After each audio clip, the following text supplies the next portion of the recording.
listening to the Patriot Nation podcast.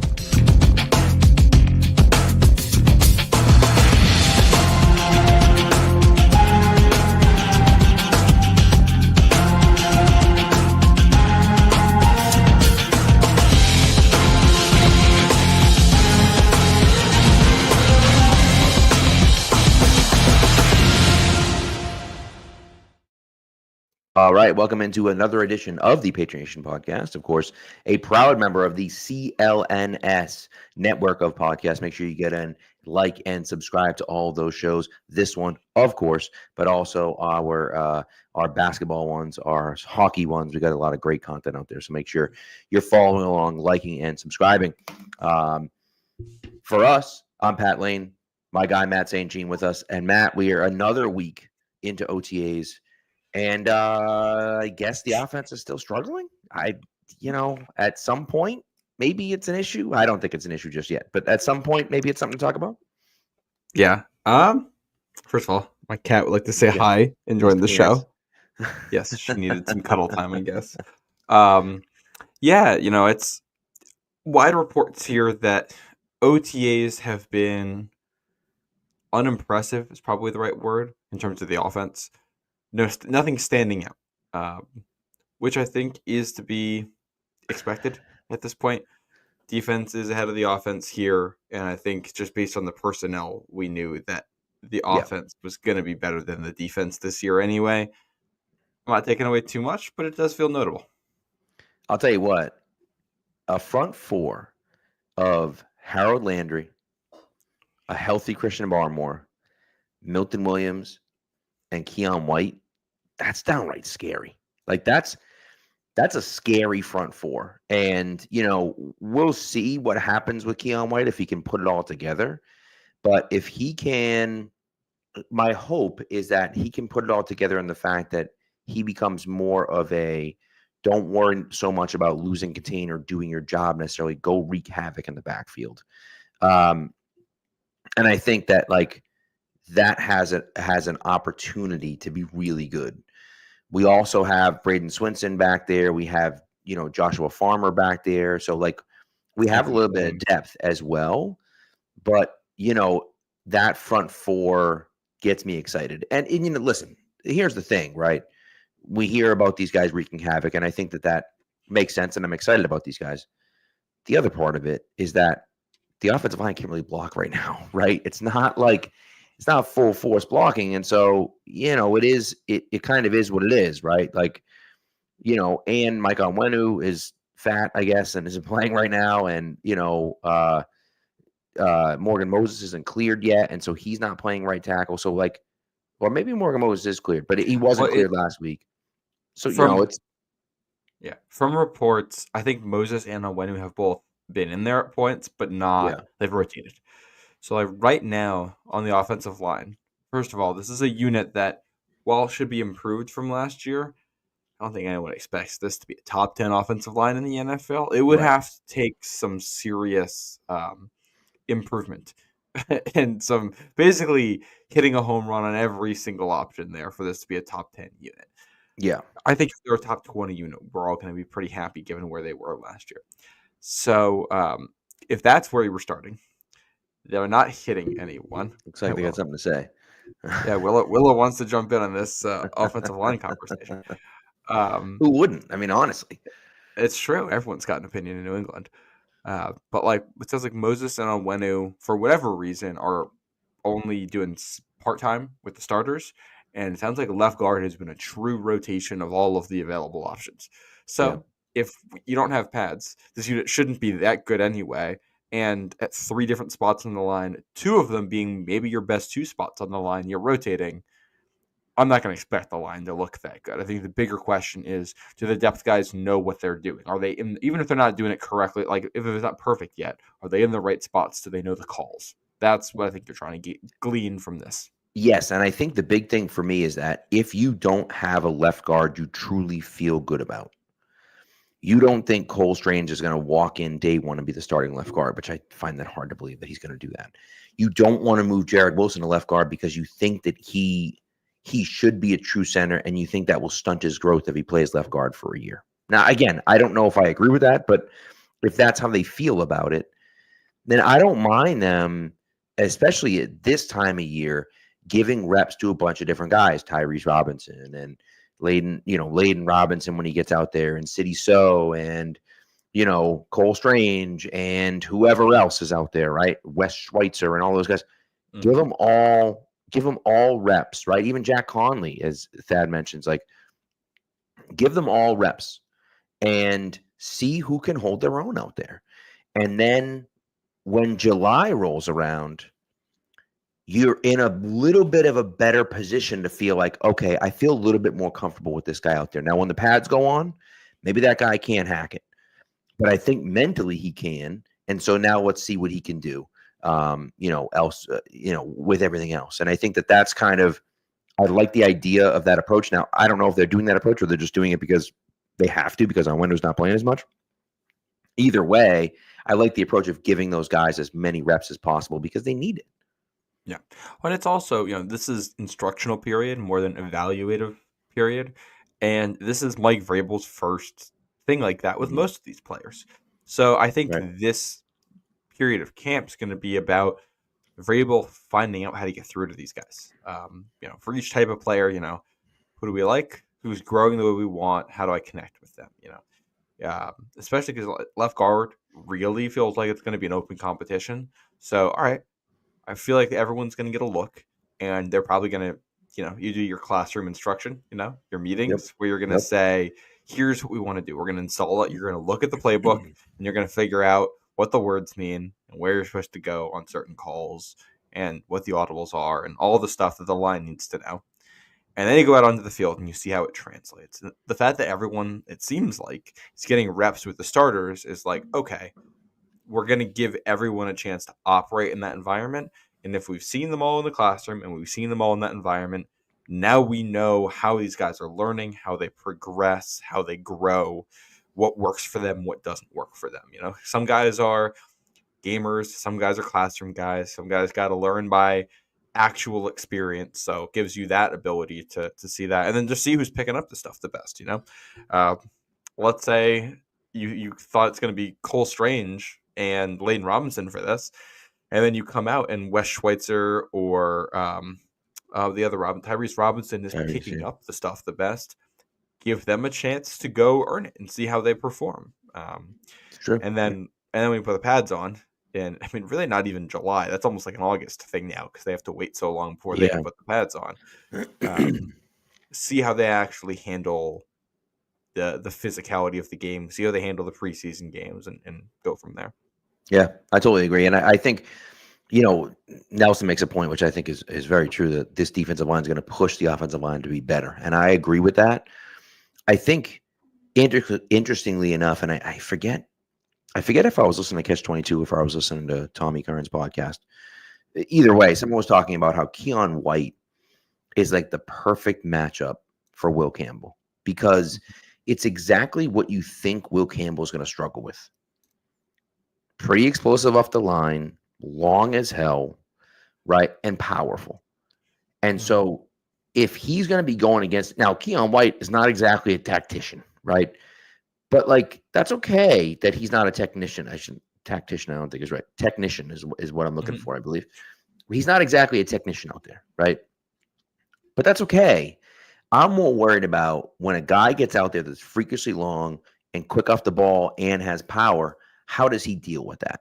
And the fact that he's going to be going against Keon White every day, I think it's a good thing. And they've already kind of had some battles out there. People have been talking about it. Of course, they're not in full pads yet, but I just think that is going to make him better and push everyone to be better. And the fact that they have Barmore and Williams in the middle, and they have an experienced guy on the other side in Harold Landry, and they have other young guys that can rotate in that are dynamic and want to get after the passer. I think that's going to help them.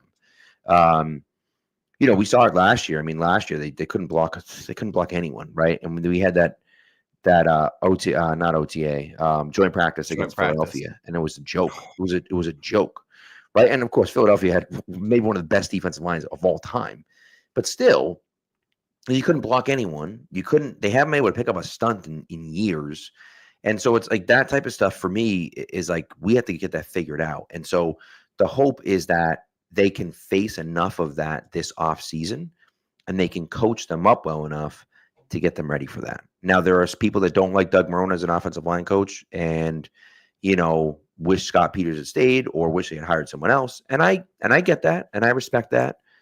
I do think that, the personnel is going to be much better. We'll see if the coaching is a little bit better as well. And then we'll go from there. And if it isn't, I don't know how loyal Vrabel is. Vrabel, I think, is a loyal guy, but like if things aren't working out and Doug Marrone stinks as an offensive line coach, like you kind of have to move on. It's kind of an important position, Yeah. Oh my God. we're doing the new offensive line. We haven't even started yet. I mean, we haven't even started hitting yet, But no, it's just one of those. Yeah. Are you? Is that a Nate Tice shout out, by the way, on the? I think that was Nate Tice, right? Was that Nate Tice that didn't love Doug Marrone and wanted Peters to stay? Yeah, it was interesting. My brain is just mush with NFL podcasts in the last few weeks. So I'm like, who's saying these things that some of them agree with and some of them don't?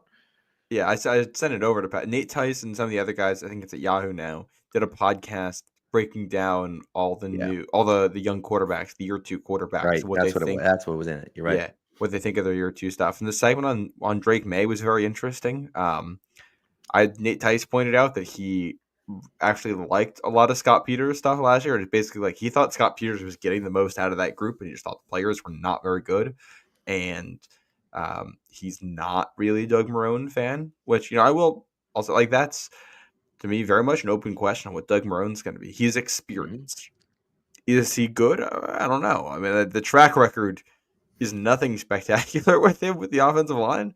Yes, he's kind of been around for a while, so I don't think he'll be bad. Is he going to get the most out of this group? I think that remains to be seen. But yeah, I think the defensive line, offensive line battle in camp is going to be interesting.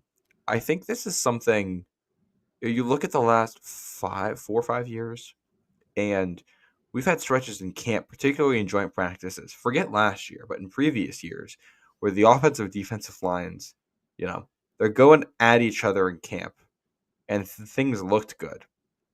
And then you go against another team, and it's like, oh, wait, we thought we were doing well, but the defensive line is like mediocre and the offensive line is atrocious, and that's why it looked the way it did. So like that's one where like, okay, it's what we know right now is the defense is ahead of the offense. Does that mean the defensive line is top 10 and the offensive line's top half? Or does this mean the defensive line is top 20 and the offensive line's bottom 10? Right. And that's assuming that everything we see right now translates, which it won't because they don't have pads on and these aren't real reps yet. So I think we talked about last episode, getting 2 joint practices against the teams that they have joint practices against. Washington, a team with, up and coming offensive line, a defensive line that'll have Dietrich Wise on it. And then Minnesota, a team that will blitz you and bring all kinds of crazy stuff at you, will be a great test for this line to figure out, how good are they actually. I like Keon White, like you said, against Will Campbell as an interesting thing. I think, Harold Landry against Will Campbell will be interesting. Braden Swinson, obviously, he's gotten plenty of that already. Yeah. Barmore and Milton Williams is also something I'm going to want to see there because I think, when we've seen Will Campbell lose in college, a lot of times it's quick into the inside, especially if guys are able to get under him and stand him up a little bit.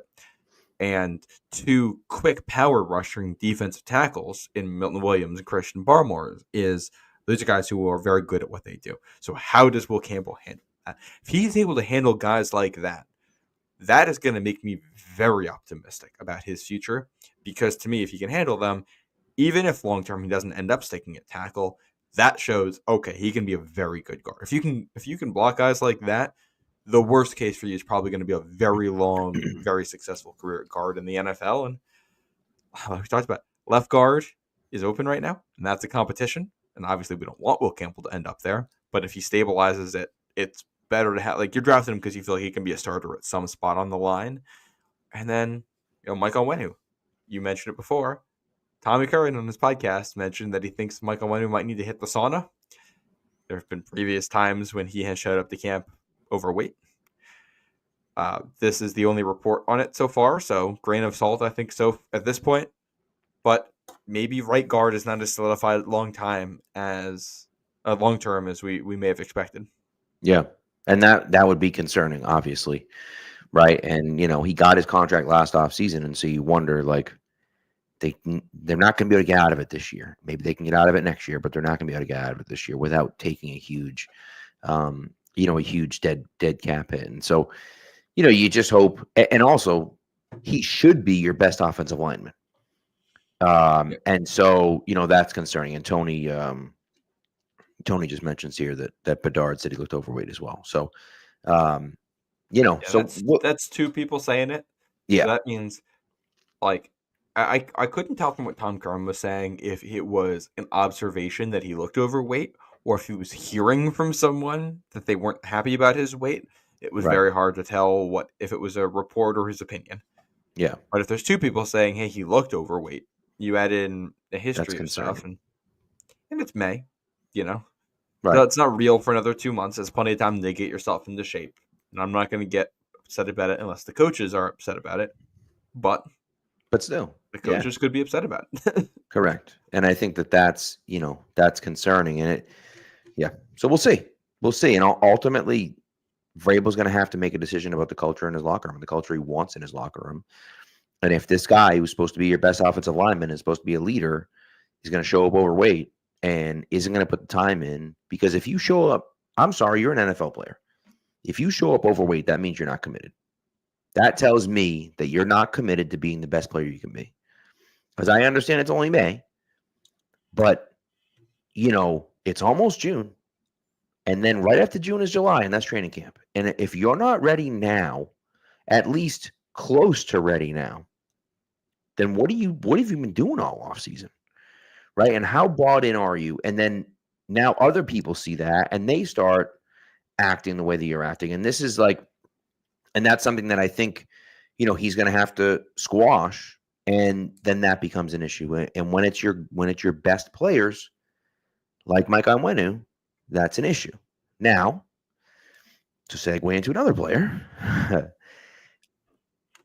is hopefully going to be one of your best players, and Stephon Diggs. And Memorial Day weekend, he's hanging out with a bunch of women on a big yacht and hands them something. What it was, I don't know. I don't think it matters what it was. It doesn't look good. The optics of it are not great. Yeah. And that's just, you don't want to draw the negative attention to your team. That draws negative attention to your team. Now, here's what I'm going to say. He's Stephon Diggs. He's a superstar. We understand that. I think he's dating Cardi B. Okay. He's going to come with a little bit of baggage. Like, you're dating someone as famous as Cardi B, and there's going to be a little bit of a sideshow with him, no matter what happens. Kind of been known to be, I don't want to say a womanizer, but someone that, maybe necessarily isn't the womanizer. I think that's based on the Vikings video. Yes. In the locker room. And I don't want to, and listen, hey, whatever he decides to do in his private life, he can do in his private life. The problem is when it involves someone as famous as Cardi B, then it becomes drama, right? And so suppose there was a report that Cardi B didn't love the fact that he was kind of flirting with those girls a little bit. So it's this whole, now that turns into all this extra drama. And I'm not even going to guess as to what that substance was. I don't think it matters because no one's going to be able to prove what that substance was. No one's going to be able to say what that substance was. He wasn't doing anything. He simply was giving it to someone. So it's not something that I don't perceive he'll be disciplined by. I don't think he'll be suspended. I don't think that the NFL will get to it. There's a chance that internally they could say, hey, man, I don't care what it was. I don't care what you were doing. The optics are really bad on this. And we're going to fine you, or we're going to have you sit for an OTA or whatever. I don't know, right? Something.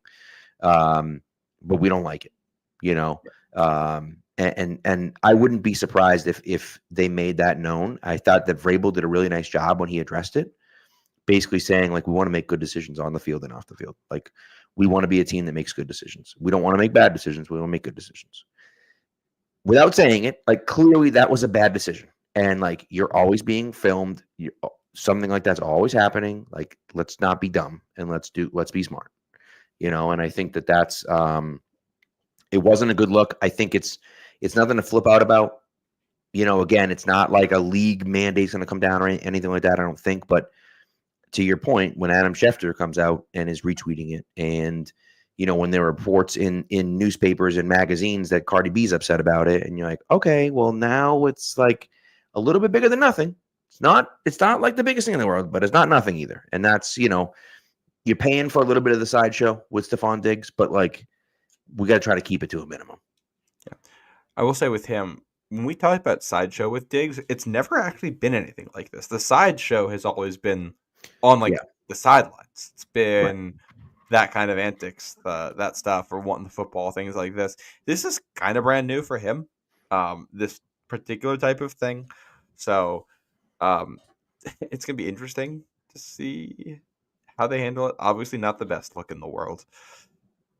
Yes. Stephon Diggs comes at the price he does as a free agent, partially because of the ACL injury and partially because of the fact that he's known to be a little bit of a wild card. He does not always make the best decisions in the world, and you live with that. No massive moral transgressions have occurred here. In the worst case reading of that video. I'm curious how the video got out. This is something they were talking about on Pat's chat. Like, it's not, I don't know where this video came from. Because that's not from an Instagram story. That's not from a Snapchat story. That's not from an Instagram live. Yeah. That appears to be a video somebody just took and shared. So, my advice to Stephon Diggs would be pay closer attention to who exactly is on that boat with you, because somebody clearly was willing to take that video and send it to someone, knowing how that looked for you, and that person does not have your best interests in mind. I can tell you that much. And then, this is a national story now that Adam Schefter is sharing it, and Vrabel's getting asked about it. I think in some ways this is Vrabel's first test. He's brought in to be a culture head coach. That has been made abundantly clear throughout the whole process. Here's your first thing. National story, wildcard receiver doing weird things on a video. One set of being at OTAs. How did he handle that? I'm assuming we're probably not even going to know a lot of it because a lot of it's going to be behind the scenes, and that's fine. I don't need to know. But what happens in these moments, in this week, probably some of this stuff has already happened, sets the tone for the future internally in that building. And I'm curious to find out because, this isn't, you're not cutting Stephon Diggs over something like this. But an internal punishment of some kind is probably appropriate if Mike Vrabel is going to be the kind of discipline setter that he was hired to be. I do wonder what that is and if we ever even find out what it is, because he also does like to keep that stuff close to the vest to defend his players. Yeah, and there's a lengthy quote. It's the Daily Mail, so it's not actually from Cardi B, but it's from a source close to Cardi B. But the end of it, I'm not gonna read the whole thing because it's foolish to go back and forth with the whole thing. But the end of it is, it's embarrassing. He should know better. The fact that he didn't realize what was going on around him is embarrassing, and she's mad at him. So he says to the girls, what's my name? And they say daddy. It's a little weird. So it's dude, you have Cardi B is your girlfriend. You don't think that's going to get out? Come on, dude. And so, but nevertheless, and I think that I will say he looks as though he's been working incredibly hard at getting better. He looks like he's being very aggressive with the rehab, that he's working extremely hard, and he's fighting to get back on the field. I mean, there's even been some pictures of him actually on the field catching some passes. So, yeah. So he's fighting really hard to get back on the field, which is great. But that other stuff has to come with it. And to your point, if you're going to be the guy that sets the tone for the culture, and your thing as a head coach that you really want to focus on is the culture of the locker room, this is test number one, right? Of how do you deal with this in the locker room, right? You just got rid of all the captains from last year. None of them are here anymore. And so Peppers, except for Peppers, who isn't one anymore, right? Because he got caught with drugs or whatever last year, right? Did he get caught with? the hell? I don't even know. Cocaine and the Cocaine. That's domestic what I abuse thought. allegation. That's what I thought. So who's going to step up and say something to Stephon Diggs? Is it you? Is it someone else in the locker room? Is it like who's going to be that guy to check him and be like, hey, bro, like, relax. You know, I know you're dating Cardi B, but like, you know, you got to think about the team too. Like, what are we doing here? And so, you know, we'll see. But I just think that I think it's something that that he's going to have to deal with, and they're going to have to deal with. And I agree with you that I think they'll deal with it in house. My hope is that we never hear what the actual punishment for Diggs is, if there is a punishment, because I don't think it needs to be publicized. That's something that they can handle in house with their own. And that's what I'm hoping happens, and that we can never talk about it ever again. And you know, maybe one day next offseason, when everyone's like sitting around like, hey, remember like last offseason when Stephon Diggs like was doing something like partying on Memorial Weekend on like a yacht in Miami? That was weird, right? That's the hope, right? Is that we never talk about it again. They never talk about it again, and it's squashed. And that's what I hope happens. We'll see where it goes, but and I do think it's a little unfortunate the timing of this too, because nothing else is happening in the NFL. Correct. So it's going to be the only thing getting headlines. Also, you know, you talk about the discipline part of this. I want to turn this conversation back to Michael Onwenu for a second. You know, if he has showed up to camp overweight, I think that's also a test here for Vrabel. And Paul Kaharski, back when Vrabel was first brought on, talked about how he was quick to get rid of players who were not in shape in Tennessee, who did not take the offseason seriously. And, you know, I don't think a couple offhand comments from Greg Bedard and Tom Curran alone should tell us that Michael Onwenu is in jeopardy of losing a spot on the roster. But I do think that Vrabel has set the tone in the past that this stuff matters. He wants people showing up ready to go. You know, spend your summer getting into better shape, not trying to get back into the shape you were the year before, so that you can actually take care of your body and be ready for the season. And if they're having issues with Onwenu, especially if they've had the issues before, and there's guys internally who will know that, who've been around, then, you know, I could see them deciding to move on from him at some point if they feel like they have a competent replacement somewhere on the roster. Because he is a good player, and you could get a return for him, and you also need to set up the culture the way it's supposed to be, with accountability internally.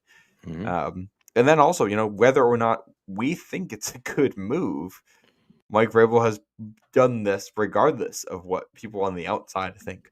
So even if you're not really getting good return, even if it doesn't seem like a good move to us on paper, it could still happen if they are unhappy with his conditioning and they don't think he's taking it seriously. Now, I think that people are going to get more than, you know, they're going to get a warning on this. But if there's an issue with Onwenu now, and you got a training camp in July, and he's still not in shape, that's two strikes. Now it's a problem. Yeah, and that might actually amount to something at that point. And by the way, his cap hit this year is $21 million. His dead cap hit is 27. So it's more than his cap hit, but it's not so much more that it's impossible to move on from him. The Patriots have a ton of cap space. And if they're looking at it saying, this is untenable and we can't deal, which, by the way, as you said, they're a long way away from that happening, right? But if he's not going to pull his weight, pardon the pun, then they move on. And they can do that without destroying their cap, because they have a ton of cap space this year. So they can lose an extra $6 million to get rid of him. They're not going to save him anything, but they only lose $6 million of cap to get rid of him. So it's not the end of the world if that's what happens, right? And so anyways, I don't expect them to do it. But we'll see. And I think that ultimately that's what it comes down to, is that the Patriots, I don't think anyone's above it. And I think that and we talked about this last week. Or actually, we may have talked about it on Monday, how he doesn't care. Like, no one's bigger than the team. That's it. If you're not gonna be here, and if you're not gonna be bought in, and you're not gonna be the best guy, that's it. Like, we're out. And I think that makes a big difference, and that matters. And so, And so we'll see. We'll see what happens. And I think, Uh, by the way, someone mentioned who was it? Thad mentioned the Patriots getting rid of Antonio Gibson, which I don't foresee happening. But I mean, he's getting paid almost nothing, and his dead cap hit is actually less than his cap hit. His cap hit's $4.5 million. It's almost nothing. So, but again, I think that that's well, and we'll see. The long way to go with that, but I think that if he's not the guy, if he's not going to be a top 3 back, then yeah, I could see it happening. well, I also think you look at this roster. If we're looking at true roster locks, I think if you look at roster lock, the way you're defining that is this guy plays below expectations in camp, significantly below expectations in camp. Will he still make the roster anyway? There's really not that many of those guys on this roster. Like, there's a lot of players on here where it's like, I think he's gonna make it, but if he doesn't play well in camp, you're not gonna bat an eye about getting rid of him. And that goes up to guys like Onwenu actually has a conditioning issue, like we said, like Antonio Gibson. If I had to make a 53-man roster right now, which we probably should do at some point in here, Antonio Gibson's on it. Yeah, easily. If we get to the end of August and he isn't, I'm not going to bat an eye that he gets cut. correct. That same goes for basically every receiver except for like Stephon Diggs, Iowa Williams, Mac Hollins. And I'm not even sure, like, Stephon Diggs with off the field stuff, and Mac Hollins doesn't have that much money. So, like, there's not a lot of guys on here where I'm like, there's no way that guy gets cut. It's like Maye, Gonzalez, Barmore, Milton Williams, all the big free agent signings.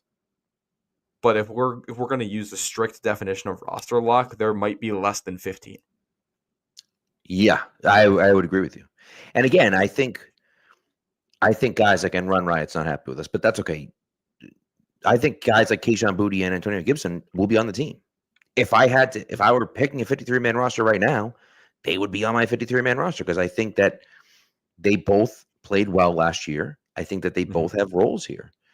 I also think that we're in a situation where I don't know what anyone's going to be, right? I don't know what Jalen Poe's going to do this year. I don't know what Javon Baker's going to. I kind of have a feeling what they're going to do this year, but I don't know for sure. I don't know what Pop Douglas is going to look. I don't know what any of these guys are going to look like. And so, who's going to do what and who's going to be in which situation, we have no clue. And again, one thing about Vrabel that I think that I like is the fact that he doesn't care who you are. Yeah. He doesn't care. You're not safe. And I think I will say the culture reset is interesting. It's an interesting choice. I love Juwan Bentley. I didn't want to see him go. I love Joe Cardona. I didn't want to see him go. Right? There's a lot of guys that I liked that are gone. But I think the idea was these were the leaders in the room. How good has our leadership been the last few years? How good has our room been the last few years? Not very good. Not really a room that you where everyone's looking around saying, whoa, okay, look at the Patriots killing it over here. No, they've been a disaster on the field, right? And in the locker room, spouting off and being completely undisciplined and stupid, really, is what they've been the last few years. And that has to do with coaching for sure. It also has to do with the players as well and the leadership. And so if you want to do a true culture shift and say, this isn't your dad's Patriots team, right? This isn't, okay, Bill Belichick was here. That's great. He loved these guys. That's good. Well, I don't care. I'm switching it up. And if that means I got to get rid of our long snapper who we've had forever, who we like and is a great guy, well, that's what we're doing because we're doing a whole culture set. And I think that, ultimately that doesn't matter. I mean, I remember being pissed. Who the hell was the punter they got rid of? Christ, he went to the Steelers. Zoltan Mesko. He was a captain. Oh, yeah. And I was like, they got rid of Mesko. I can't. And they picked up Jake Bailey, and I was like, oh, Jake Bailey's really good. And then they cut Jake Bailey, and I'm like, what the hell's wrong with them cutting Jake Bailey? And now they got a better punter. They got rid of Jake Bailey after he could have basically been the Super Bowl MVP, really the best performance of his career. And they're like, yeah, we know what he is. We know we're ready to move on. And, I think that's part of being a good leader is being able to make those unpopular decisions because you trust in your own evaluations. And we saw Bill Belichick do that, and most of the time he was right.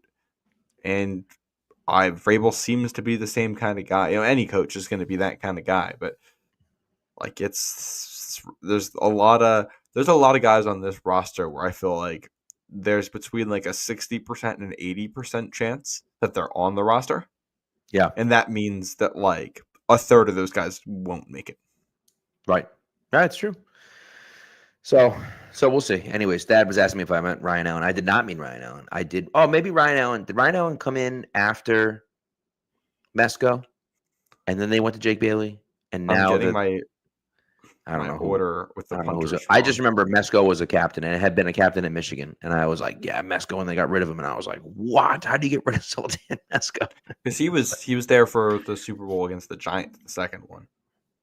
And then and then it was Ryan Allen by the time you get to the Pats Seahawks Super Bowl in 2014, and then Bailey for the Pats Rams Super Bowl in 2018, and then I forget who they had after that, and then Behringer. Yeah. So that's your line of succession there at punter. Did you side note on that? I was listening Pat McAfee. I was listening to one of his stories. I'm sure people have heard it before, but about how when he came out of college, he told the Colts that he knew how to hold, and he didn't know how to hold. And I completely forgotten that Adam Vinatieri sent him to the Ken Walter School of Holding. He had to go to Ken Walter's house and learn for like 3 or 4 days how to hold a football for a kicker. Which is very funny to me that Ken Walter, an unheralded Patriots legend, is partially responsible for Pat McAfee being on ESPN in 2025. Yes. I mean, Cam Walter was a terrible punter. They cut him because they didn't like him as a punter, and then they signed him again because the guy they brought in couldn't hold. And they were like, well, we have to have a holder. And so they signed Ken Walter back. They had no choice. Yeah. And so that's – anyways. And then who did they bring in to be the punter? Hansen was their punter in 2004, I think. Well, because they had Walter in 2001 and 2003. He was the holder for both Super Bowl kicks. Yeah. And then Hansen in 2004. And I'm going to be honest, right. I lose their punter after that. I don't know. Yep. Those are names that that escape me. If you said them, I'd probably be like, oh yeah, I know what that is, but no, not right now. Yeah, we are very dedicated about the New England Patriots, and I don't think we're gonna be able to tell you the punter every single season. No. So, but that's the way it goes. So it is. Anyways, all right. Just super quick before we move on, we're gonna move on. It was Josh Miller in 2004, not Hansen. Josh Miller. Nope, no idea. Nothing? Nope, no clue. Couldn't tell you. They didn't punt much in 2004, so I don't know. Oh, they brought back Ken Walter in 2006. Josh Miller played 10 games. Ken Walter played 4, and Todd Sauerbrunn played 2. What? I think of Todd Sauerbrunn. I think he played on the Bears. I might be wrong about that, but I think he played on the Bears. He played in the Bears from 95 to 99. What I remember him for, he was the Panthers punter in Super Bowl 38. Oh, look at that. That I didn't know. Okay. Well, there you go. How about that? All right. Before we move on, just a quick reminder. But we got to get in on Alec Barth if he does his fantasy punters. We got to get in. Tell him we're in on that.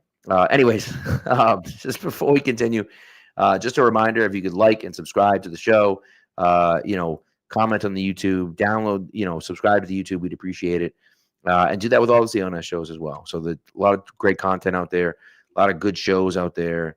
Again, we're talking Taylor Kyles and Mike Cadlick and Greg Bedard and Andrew Callahan and, just Doug Kide and a slew of other guys on CLNS. And that's just the Patriots side, right? And then you're looking at people like Noah I think it's Dalzell on the Celtics side of it. And we got people on the Bruins side of it. She's fantastic, and has finally gotten her due over with the Celtics, which is great. So a lot of good stuff happening over at CLNS. So if you could like and subscribe to all that stuff, we'd greatly appreciate it. Ryan Allen was the punter in 2018, by the way, and then Jake Bailey was 2019. All right, so Allen's the guy they got rid of. Mesco was the guy they got rid of before Allen, right? It was Mesco from 2010, 2011, 2012, then Ryan Allen in 2013 through 2018, and then Jake Bailey. Got it. And Chris Hansen was the guy after Josh Miller before Zoltan Mesco. Isn't Chris Hansen the How to Catch a Predator guy? I believe so as well. So, yeah. And you get anyways. to 2022, and it's Jake Bailey, and also remember Michael Pilardi? I remember that name. Yes, Michael Pilardi. Yep. He was terrible. Sure was. He was so bad. Yeah. He didn't even punt in 2023. He was out of the league until 2024 with Arizona for 4 games. Yeah. By the way, Run Riot's very upset about Mike Vrabel. And I'll just tell you this right now. I'll call it a purge right now. I will say Mike Vrabel purged the Patriots roster because this roster was the worst roster, the single worst roster in football last year. They won 8 games in the last 2 years combined. Maybe that's good enough for you, Run Riot. Maybe you like that. Maybe you were happy. Maybe you're like Kirk Cousins and you like that. But maybe you were happy. You were happy with the roster being 4-13. You loved it. You thought it was a great roster. You didn't want any of those guys to go. I did. Because my team, I don't like it when my team sucks. And I want those guys out of here if they're not good. That's just my personal opinion. You can feel however you want. But if the team sucks and they're bad culture guys and the locker room stinks and they're complaining about everything and they don't play well on the field, I don't want those guys around. That's just my personal take on it. And everyone feels differently, but that's how I feel. I don't think there's any dispute that real serious changes were needed to this roster. Whether the specific moves they made are the right ones, I think we can debate there. Run Right talking about Cardona in the chat. Worth noting, Cardona was the most expensive long snapper in the NFL. And I love Joe Cardona. He's getting older and he's the most expensive long snapper. I have no objection to getting rid of him on those grounds. And also the leadership on this team hasn't been great either. I have no objection to getting rid of him on the captainship grounds to say we just need new leadership in the building. That said, you got to get the new guy right. If long snapping is an issue for you this year, then Mike Vrabel's going to look pretty dumb for having passed on someone who was a known, the difference between the most expensive long snapper and the cheapest long snapper is not massive. I will also say he's the long snapper. If your biggest issue is that we cut a long snapper, what are we even talking about? I'm sorry. I love Joe Cardona. I'm a big Joe Cardona fan. He's a veteran. Actually, he's not even a veteran. He's currently serving in the United States Navy, right? He deserves a ton of respect. I agree with all of that. He is not responsible for the culture in the locker room. He's the freaking long snapper. Do you think he's walking up to Stephon Diggs saying, hey, man, get your act together, brother. I'm in the United States Navy. I know how to do things. It's like, what are you talking about? He's the long snapper. They're not listening to him. And I shouldn't say that, but he's not going to change the culture himself. And so that, let's chill. Yeah. All right. I don't love it. I didn't love the idea of getting rid of Joe Cardona either. I don't love it, but I understand why they did it. They're purging. You want to use the word purge? Great. They're purging the team of all of the leaders from last year, all of the leadership from the last few years, and they're starting fresh. And you know what? They're looking at their whole operation and they're saying, our punter's great, our kicker's not very good, and our long snapper is the highest paid long snapper in the league, and he's old. So let's just move on. It's fine. Yeah. Well, here's the thing. Long snapper in a vacuum is the least important position on the whole team.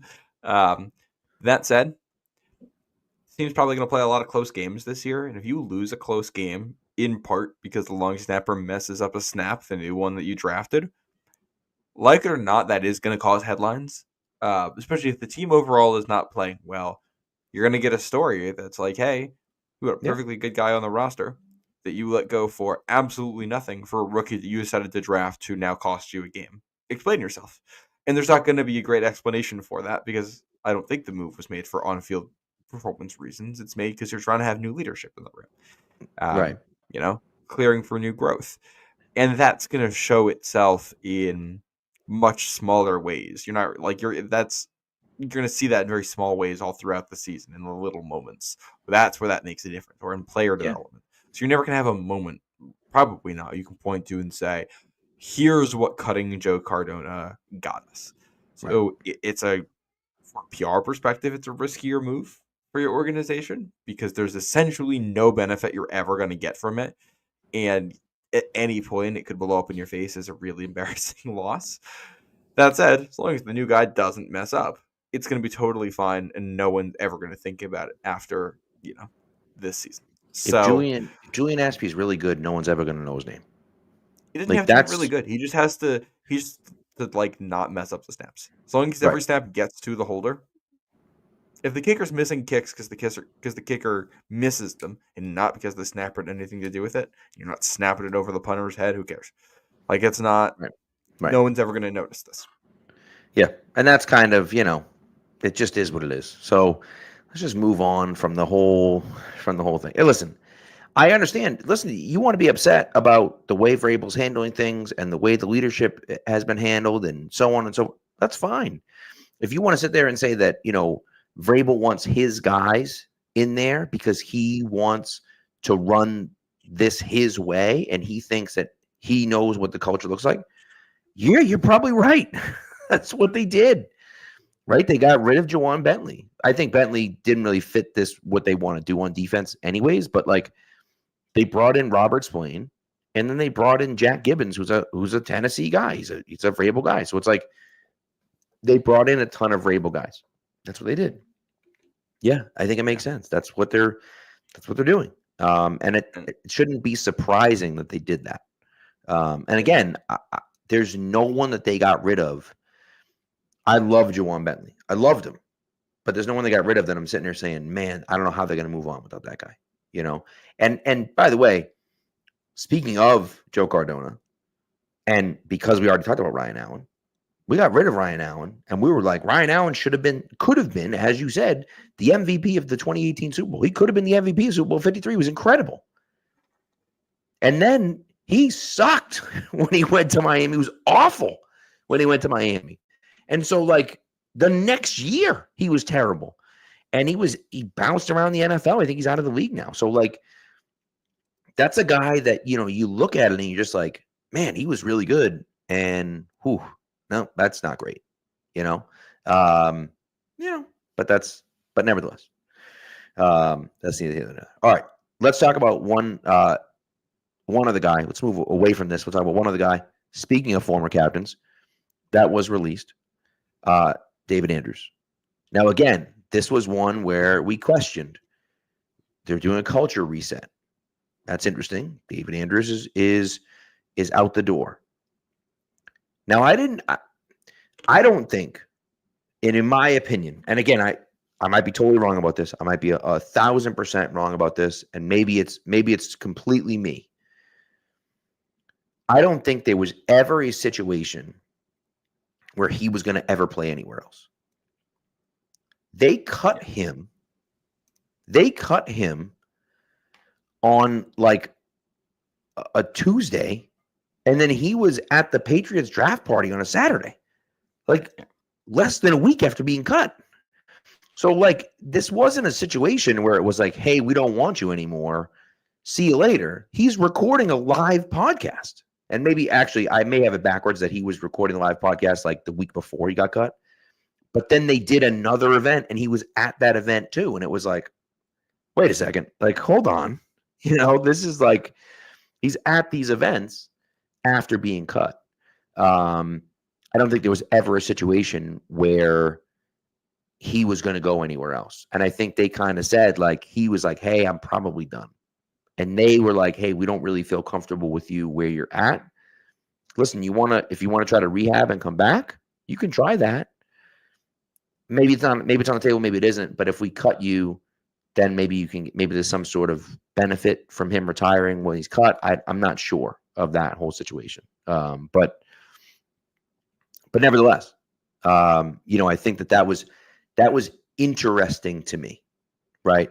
that whether or not he had commitments somewhere else, or whether or not he had agreed to already do something with the team, it's rare to see a move like that get made and for them to still go to something that's run by the team.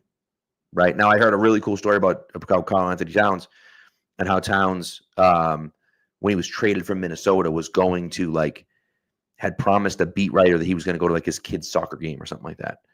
And he got traded to New York the week before, and he showed up at the kid's soccer game with Timberwolves stuff on and stuff like that to support this kid because he was going to go, which is so cool that he did that. But that's not affiliated with the team. That's he did something on his own.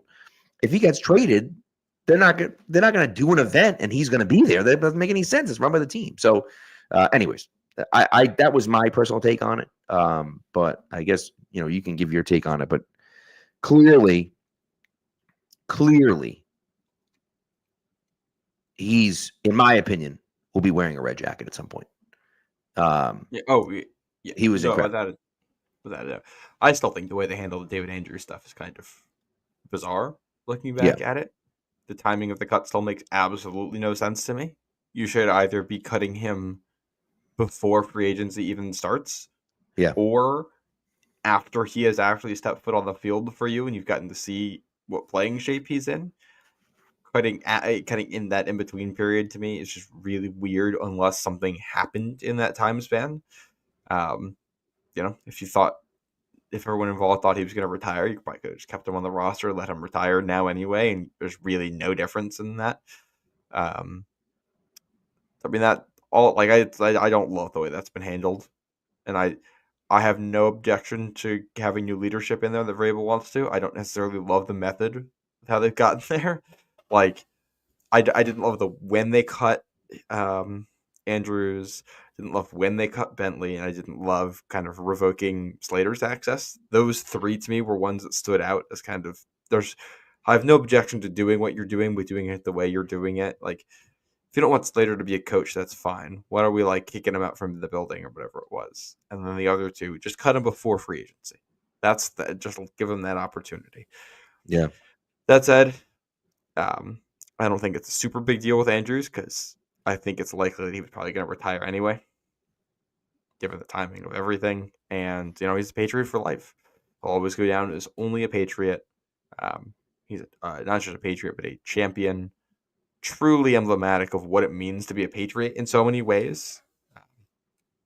The fact that you get an undrafted center who gets paired with Tom Brady to be his Super Bowl winning center for two different ones. The 6th round quarterback gets another unheralded guy to play with him at the end of his career.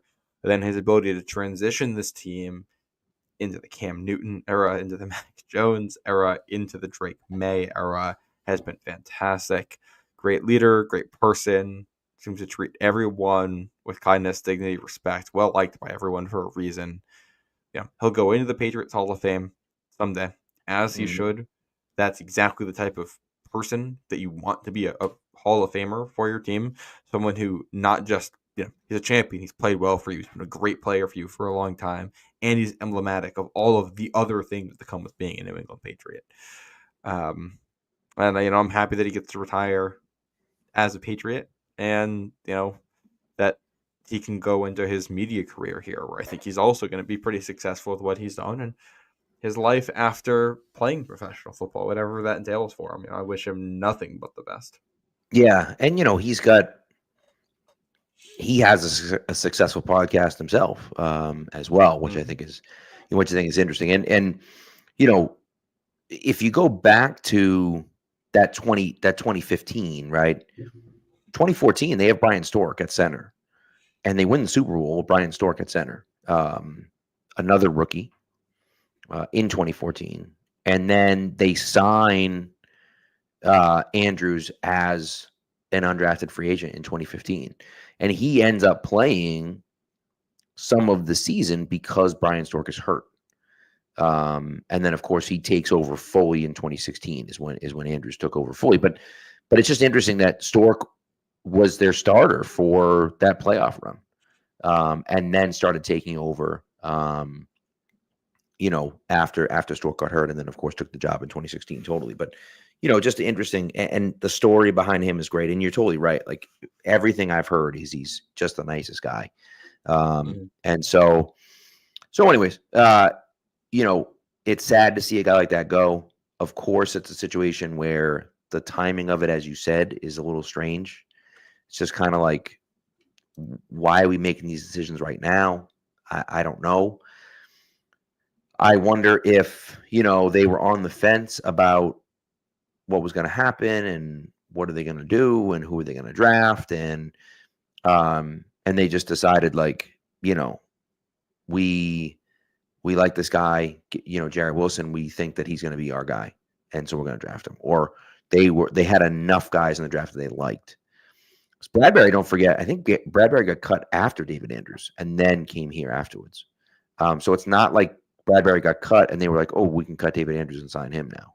I'm fairly certain that that's the case, that he was cut afterwards. But either way, Garrett Bradbury's not exactly like, oh my God, we have to upgrade with this guy, So the timing of it was a little strange. But again, I choose to remember David Andrews for the great plays. My favorite, one of my favorite clips of all time is that 2018 AFC Championship game in Kansas City, where they score in overtime and he's running into the end zone, waving goodbye to the crowd, just saying like, "See ya, goodbye," and then throwing stuff at him, like, just epic. And you know what? Absolutely epic. You know what that kind of reminds me of? Like, because I do feel like the early dynasty and the late dynasty, there's almost some patterns here. Like, you see the same thing coming up in each one. Yeah. And I think back to the 04 AFC Championship game in Pittsburgh with, like, Deion Branch after he has a run-in touchdown waving goodbye to the crowd. And there's a clip of him on the sideline after the game where he's got his little Gatorade towel and he's waving it around. Yep. And he goes up to the crowd. He's like, "Where's your towel? Like, why aren't you waving yours anymore? Oh, what happened?" Yeah. And David Andrews is doing that for the later years. That clip of him in Kansas City is just iconic. Yeah, so good. Especially because that team, like, Brady was nails throughout that postseason for the most part. But the common theme was they just ran it in. Brady didn't throw a ton of touchdowns. They'd get near the goal line. Brady would get them there, and they would just pound it in. And Andrews was at the center of that. Yeah. So hugely influential for that run. Really fascinating wrinkle. I actually wrote an article about this for Pat's Pulpit back when it happened. The Rexburg had touchdown, right? Rexburg had scored. Oh no, it was Sony Michel. I don't remember. I think it was Burkhead in overtime. In overtime, right? Scored the touchdown. That touchdown was scored on 2nd and goal. Mm-hmm. On the TV, though, it said 3rd and goal, even though it wasn't. So what had happened is that 2 plays before, they had said, I don't know how, I have no idea how they screwed it up. If you go back and watch the film, I have no idea how they messed it up. But whoever it was short of the first down. The broadcast gave the Patriots the first down. So the broadcast has the Patriots 1st and 10. But in actuality, it's actually 2nd and inches. They pick up the first down on the next play. Now the broadcast says, hey, it's 2nd down. I think they ended up scoring on that play. But the broadcast says, hey, now it's 2nd down. Mm-hmm. But on the field, it's 1st down. You can see the marker says 1st down. They score a touchdown, doesn't matter. If they don't score on that play, now the broadcast is going to say it's 3rd and goal. But in actuality, it's 2nd and goal. And could you imagine if the Patriots then don't score again? So it's like this whole thing. So again, not being a thing, but it was wild. Are you thinking of the Sony Michel touchdown in regulation? Because there was one, because I remember watching that game. There was a 3rd and 1 where they get down near the goal line. This is late in the 4th quarter. And they run it up the middle of Rex Burkhead, and he very clearly gets the first, and they don't give it to him. And that's where it's 4th and 1, where I think they clearly got it. I might be mixing up some of my Patriots plays here.